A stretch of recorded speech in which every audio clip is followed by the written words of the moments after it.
Gusto mo ba ng halamang swerte na ilalagay sa iyong front door upang pumasok sa tahanan ng swerte sa year 2025? Yung mga halamang pinaniniwala ang swerte sa pera, negosyo at kapalaran kapag inilagay sa harap ng pintuan? Sapagkat ang video ito ay maaari kang tulungan sa pagdedesisyon kung anong halaman ang maganda at swerte para sa harapan ng ating pintuan sa ating tahanan ayon sa mga feng shui experts sa year 2025. Kaya bago ang lahat ay pakipindot mo muna ang subscribe button at pakipindot mo na rin ang bell icon para lagi kang updated sa mga bago kong upload na video. Number 10. Aglonema. Swerte na ipwesto para sa front door ang halamang aglonema sa year 2025 at kilala rin ito sa pangalang Chinese Evergreen. Ang aglonema ay mahigit 100 years ng pinaniniwalaan bilang isang lucky plant. Swerte rin ang halamang ito sa usaping pera kung ilalagay ito sa front door ng tahanan at pinaniniwala ang maghahatid ito ng magandang pasok ng pera at kaginhawaan sa buhay. Ipinapayo na ang dapat ilagay sa pintuan o entrada ng pintuan ay yung may mga red pigment sa dahon nito sapagkat ito ay sumisimbolo sa bringer fortune na akma sa year 2025. Kung wala naman kayong red aglonema ay maaari rin namang ilagay sa front door ang kahit na anong varieties ng aglonema dahil ang lahat ng aglonema ay swerte at sumisimbolo sa prosperity at good fortune. Number 9. Wishing plant. Kung ikaw ay may mga kahilingan, ay perfect ang halamang wishing plant para sa front door sa year 2025 dahil sa likas itong swerte at tumutupad ng mga wishes ayon sa napakaraming pamahiin at kultura. Ayon sa mga pamahiin na maraming misteryong swerteng dulot ang halamang wishing plant, isa itong protector plant laban sa mga bad spirits ayon sa feng shui. Kaya suggested na ilagay ito sa ating mga front door.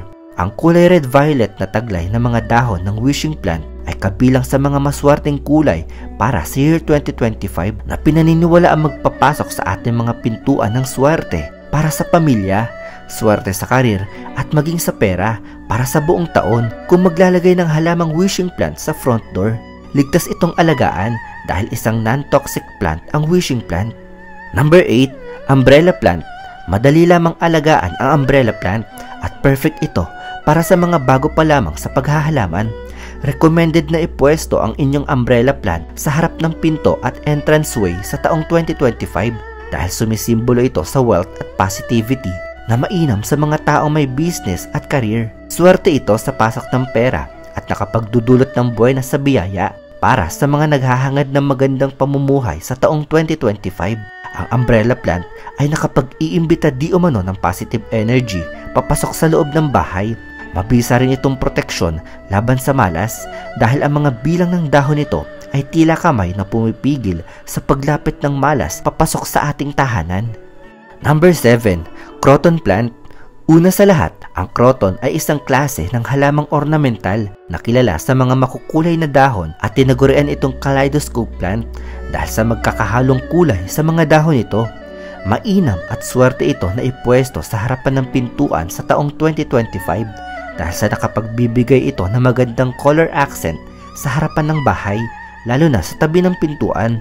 Swerte ang croton kung ilalagay ito sa front door sa taong 2025 dahil ayon sa Vastu na nakapagpapalakas ang halamang ito ng positive chi o enerhiya na magdudulot ng swerte sa prosperidad, yaman at maging harmonya sa pamilya.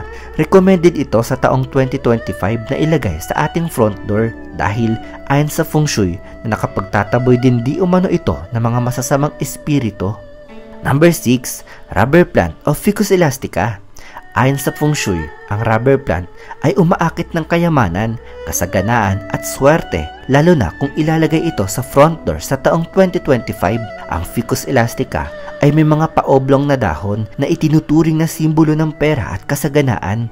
Alinsunod sa feng shui, kapag inilagay di umano ito sa tabi ng pintuan sa labas ng ating tahanan ay pinaniniwalaan nagpapaunlad at nagpapaganda ito ng takbo ng kapalaran at pagtaas ng swerte. Ang Ficus elastica o rubber tree plant ay kabilang sa 8 lucky strongest house plant, kaya inirekomenda ng mga feng shui expert na dapat mayroong rubber tree plant sa tahanan maging sa front door sa year 2025. Number 5. Money tree. Kung ikaw ay mayroong money tree ay marapat na ilagay agad ito sa tabi ng pintuan ng ating tahanan kasama ng iba pang lucky plants upang makapag-imbita ito ng buenas papasok sa ating tahanan. Sinasabing kung mayroong money tree ay hindi na mamumblema sa financial na gastusin sa bahay dahil sa sumisimbolo ang halamang ito sa good luck at money. Ayon sa Feng Shui, pinaniniwalaan kung mayroong money tree sa tahanan ay ine-enhance di umano nito ang wealth at prosperity sa loob ng bahay. At kung ilalagay ito sa harap ng pintuan ng bahay bago sumapit ang taong 2025 ay masahatak ito ng enerhiya ng swerte sa pera. Sa pag-aalaga naman sa money tree ay dinidiligan lamang ito isang beses kada isang linggo o 2 linggo. Number 4. Golden Pothos. Sobrang versatile na halaman ang pothos plant kaya mas ipinapayo itong ilagay sa front door sa taong 2025. Isa ito sa perfect choice para sa mga pampaswerte na ilalagay sa pintuan ayon sa mga feng shui expert sapagkat isa ring money plant ang pothos plant. Ayon sa mga paniniwala na tinataglay din ng golden pothos ang malakas na paghatak sa good energy papasok sa tahanan. At nag-iimbita ito ng positive energy para maiwasan ang masamang presensya sa tahanan maging sa pag-iisip ng mga tao. At ang pothos ay nagpapataas din ng swerte sa usaping pera ayon sa paniniwala at kultura sa Feng Shui. Alinsunod sa Feng Shui, ang paglalagay ng pothos plant sa front door sa labas ng bahay ay hinaharang di umano nito ang mga negative energies at evil presence upang maiwasan ang gulo sa pamilya. Number 3. ZZ Plant. Ang ZZ plant ay kilala rin sa pangalang welcome plant at kung ilalagay mo ito sa inyong front door ay talagang iwe-welcome nito ang swerte sa pera papasok sa tahanan. Sikat ang halamang ito lalo na sa mga negosyante dahil pinaniniwalaan nila itong simbolismo ng money magnet at abundance. Swerte ito sa year 2025 sa front door sapagkat ito ay pinaniniwalaan nila nagpapaganda ng takbo ng kapalaran sa pera, negosyo at karir. Ang paglalagay ng pulang ribbon sa ZZ plant ay pinapalakas di umano nito ang taglay nitong swerte sapagkat ang red color ay simbolo ng tremendous luck sa kultura ng mga Chino. Kaya naman kung mayroon kang ZZ plant ay ipinapayo na ilagay ito sa pintuan bago sumapit ang panibagong taon upang maswertehin sa papasok na panibagong taon. Number 2. Forever Rich Plant. Ito ang halaman ng mga mayayaman sapagkat madalas itong ilagay sa mga malalaking garden dahil sa napakadali lamang nitong mabuhay at alagaan.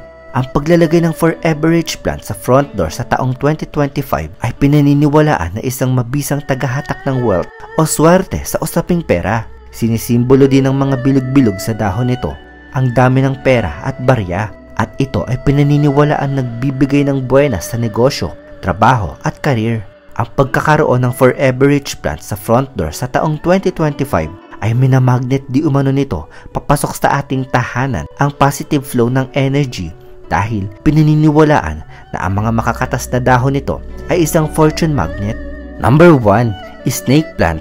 Pinakamaswerteng halaman ang snake plant para sa taong 2025 sapagkat ang taong 2025 ay ang Year of the Wood Snake at ipinapayo na ilagay ito sa harapan ng pintuan ng tahanan bago sumapit ang year 2025. Ang paglalagay ng snake plant sa entrada ng pintuan ay maaari magdulot ng healthy life laban sa evil presence at pinaniniwala ang swerte para sa masaganang pasok ng wealth, prosperity at good luck.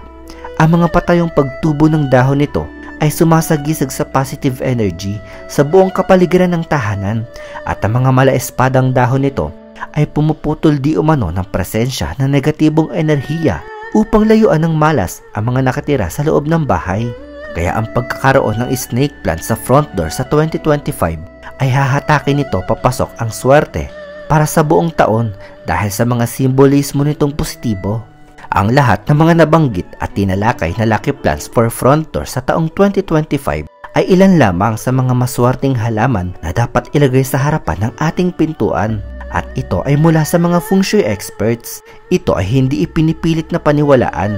Malaya tayong sundin kung ano ang gusto nating halaman na ilagay para sa front door sa taong 2025 sapagkat ang mga ito ay gabay lamang. At ang swerte ay lalapit sa atin sa pamamagitan ng pananalig sa Diyos, pagsisipag at paniniwala na mayroong swerte. Isang episode na naman ang natapos sa linggong ito.